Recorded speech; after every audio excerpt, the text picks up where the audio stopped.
Good Sunday afternoon, everybody. February 18th, 2019. Today, it's a cold, rainy day, but I'm going to make some things that'll warm you up.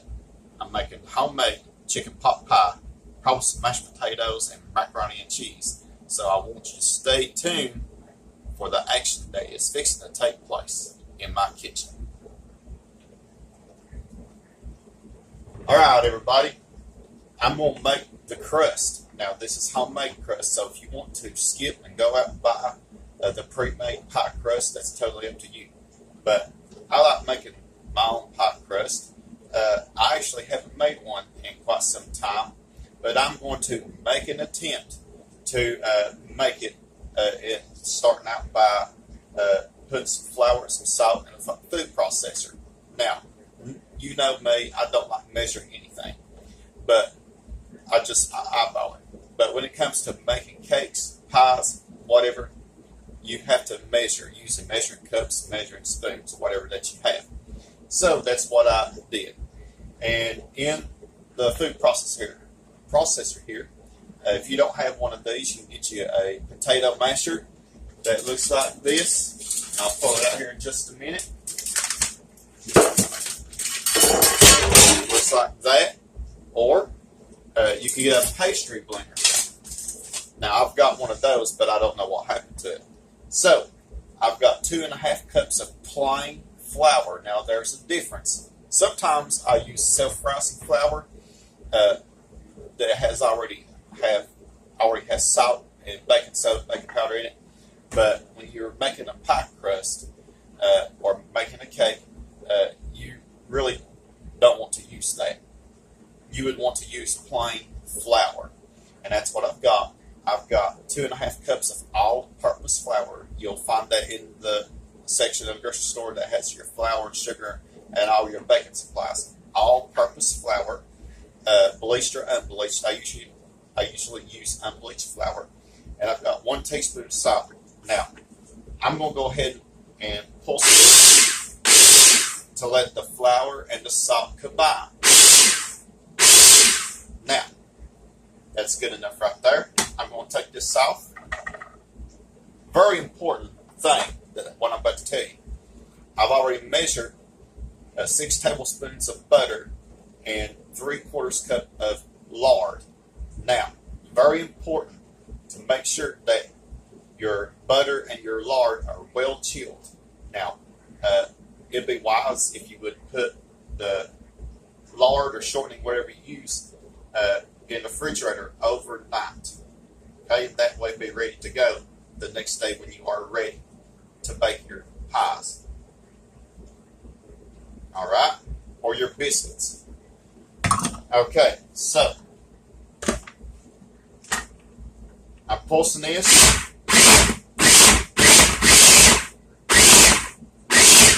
You want to combine it till it forms the size of small peas.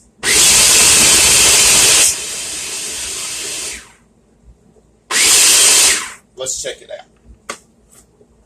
Oh, that's what I'm talking about. Let me take a handful out and show you. Now, this is what you want right here.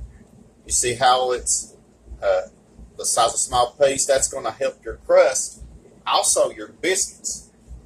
Whatever that you're making as far as pastry goes, they're going to help them turn out flaky and yummy. All right, now, another important thing. 1/2 cup of cold water. I mean, ice cold water. You got to make sure that your water is ice cold. Now, what I did was I measured water in a measuring cup and put it in this coffee cup and put a couple of pieces of ice in it. Now, through the feeding tube, now you may not be using all of this water, so we'll just wait to see what it does. You want everything to come together in a ball form.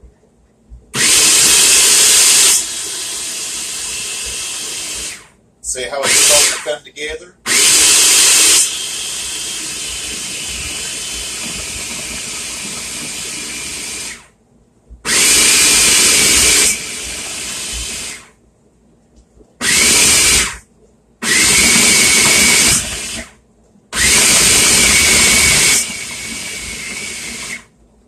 See how it's starting to come together? That's what you want right there.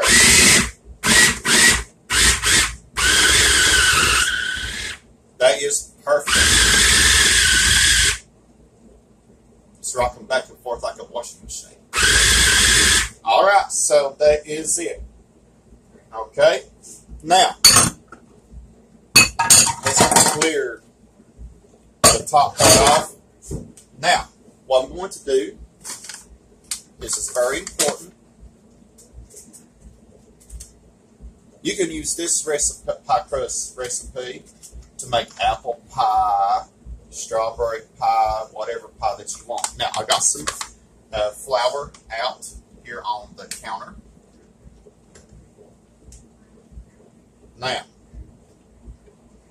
be careful with this thing because this is incredibly sharp. I can't tell you how many times that I have come close to cutting myself. All right, now, knead it a little bit. Probably won't need all this flour. Knead it lightly. Okay, here's what I'm going to do. This is an extremely important step.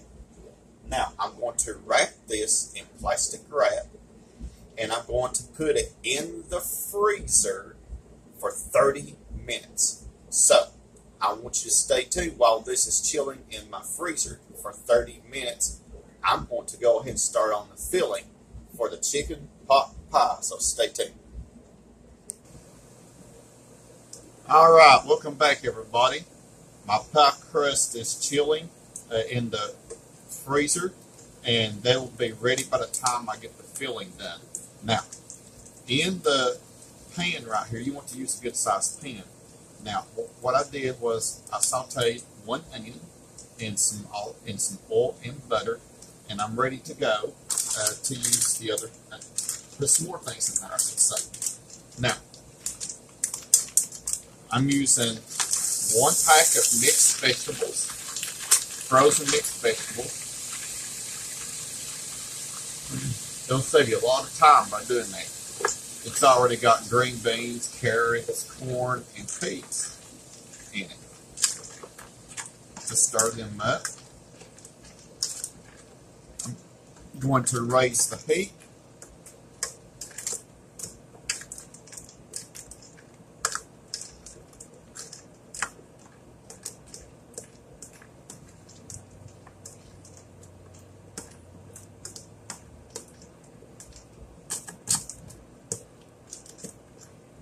I like to add everything just about one time once the onion is cooked.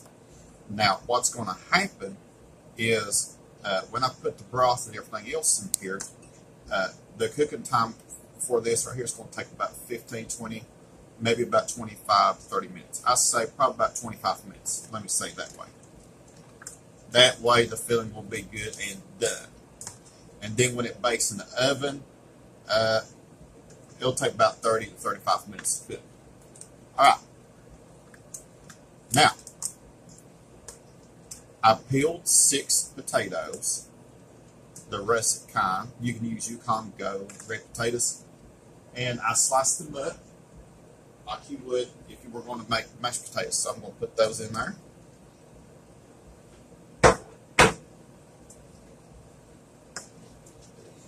I say allow about, once you have put everything in here, allow about 25 to 30 minutes cooking time. Okay? I'm going to add some seasoning. I'm going to add some garlic powder.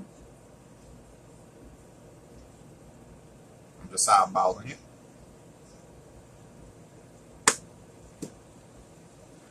I'm going to add some black pepper.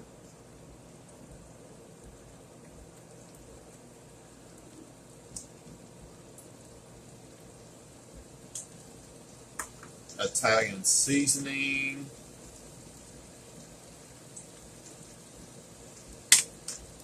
And some salt. I'm adding salt because I'm going to use low sodium chicken broth. Alright, I'm going to stir that around for a little bit.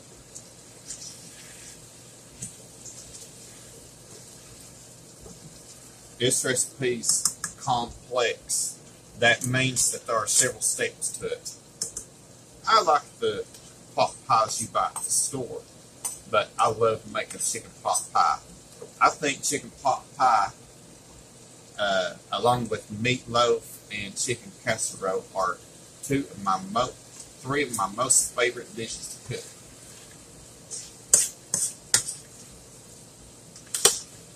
All right. You just want to stir it around to get the spices coated on everything. This doesn't have to be tender because everything is going to come out in the wash. As the saying goes, by the time I put everything else in there and allow this to cook for about 25 minutes.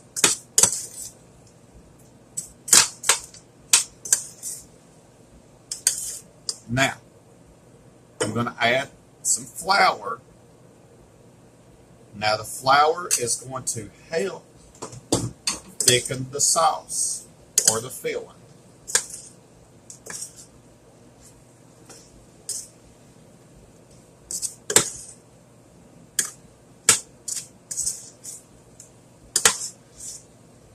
I'll say I had about 3 tablespoons of flour.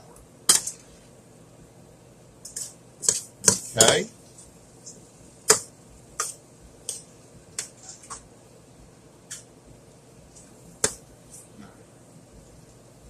Here's what I'm going to do. I'm using a quart of chicken broth. I'm not going to pour it all in there at the same time. I'm going to pour it in there a little at a time. And I'm going to let this cook. I'm going to cover it. And I'm going to let it cook for 25 minutes. Now, every so often, I'm going to take the lid off and I'm going to stir it. And if I need to add more liquid, I'll add a little bit more broth. Now, towards the end, I'm going to add some boneless, skinless chicken breasts. I had 2, and I cut them up. So I want you to stay tuned for more action that's going to take place. All right, welcome back, everybody. About 30 minutes have passed, and the filling is done. I want you to look. This looks good already. Now, you would want to use 2. These are about 9-inch pie dishes. They're a deep dish, so make sure that you use that. And I divided them up. I divided the filling up evenly. Now, what I'm going to do is I'm going to roll the crust out. So I'm going to move this out of the way, and I'm going to cut this in half. Maybe put some flour on my surface.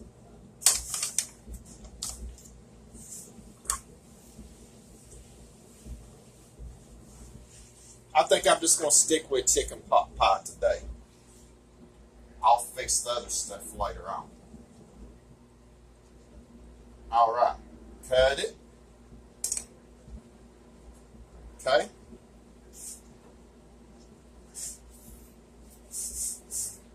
I'm not good at rolling things out, but I will do my best. It doesn't have to look perfect, but at least you'll see what I'm talking about now.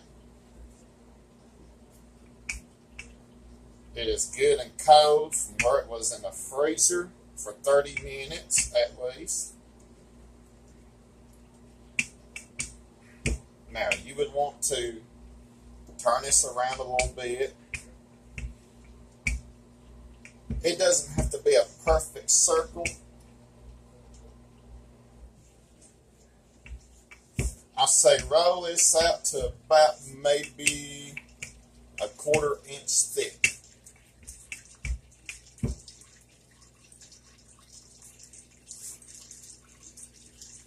Make sure that your surface is well floured while you're turning it, and that way it won't stick.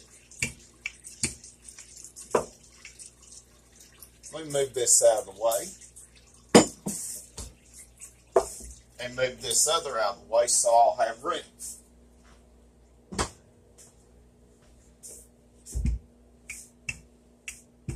You would want to have plenty of room as possible when making your filling. Your dough. Your crust, I mean.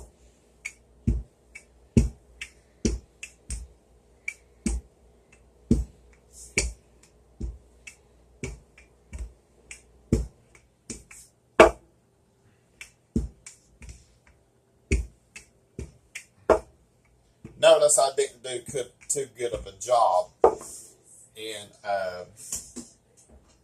making a perfect round circle. But that's okay. We're going to doctor it up. Now, I'm going to see if I can transfer this from here to here.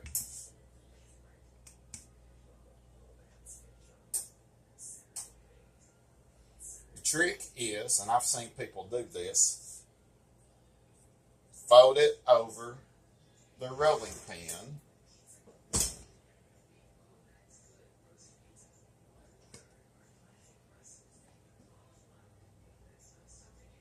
All right. My problem is it falling apart from there to here. And it does look like that I've covered the whole diameter of the pie pan. Now,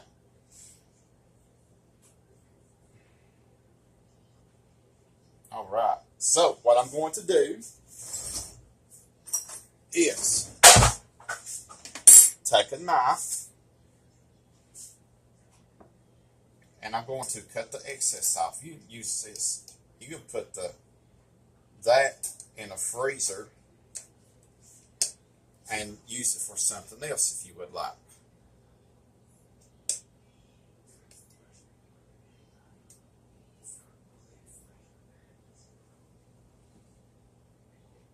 Make sure that you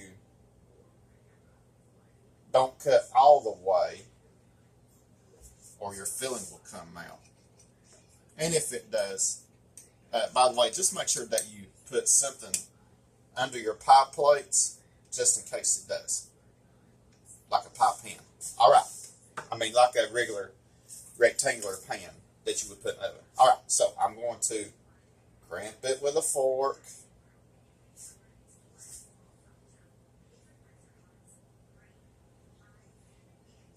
You can, like I said, you can use, see it didn't. If it does that, just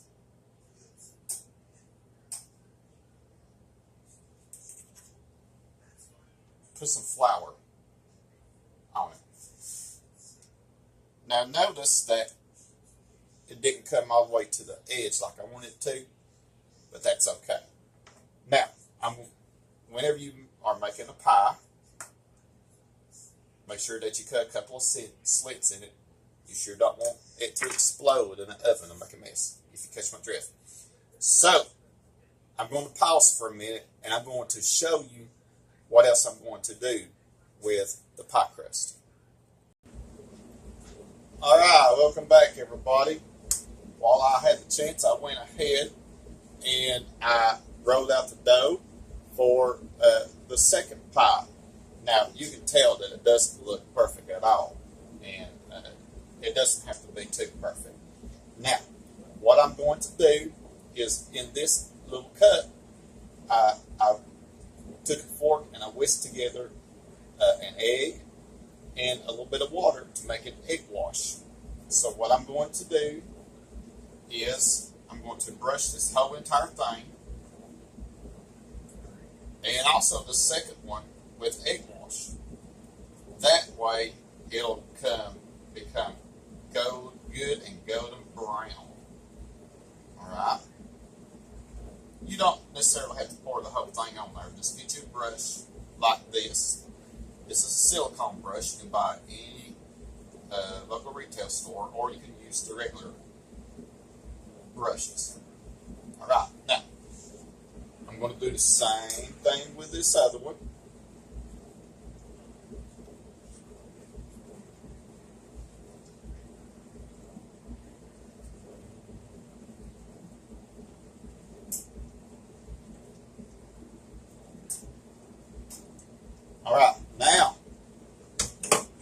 here's what I'm going to do.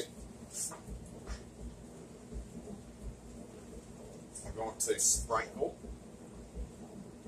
a little bit of pepper on top. Not a whole lot.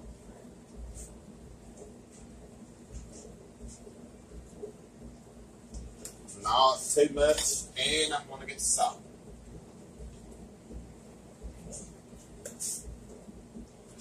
Now, if you were to fix a fruit pie, you wouldn't want to do this.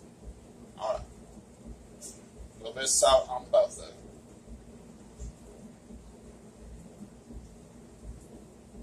All right, ready, set, go. I got my oven preheated to 350, so I'm going to put it in the oven. Bake for about 30 to 35 minutes. So I want you to stay tuned. I'm going to show you the finished product, and I'm going to sample it for you. All right, everybody. Now I boosted up my temperature in the oven to 375, and I baked it for about 30 to 35 minutes. You can tell that it is good and golden brown. Everything looks good. So I want you to stay tuned. I want to sample it for you. Alrighty, everybody. In spite of the pie crust not turning out like it should, like I wanted it to, nevertheless, it's really, really good. Looks real good, and I'm ready to eat. I've already set a blessing, so I'm going to sample it for you. It's hot. Just coming out of the oven. Oh my. Better than store-bought. Guys, thanks for watching. Continue to subscribe. Like my videos, comments are welcome. Have a blessed Sunday afternoon.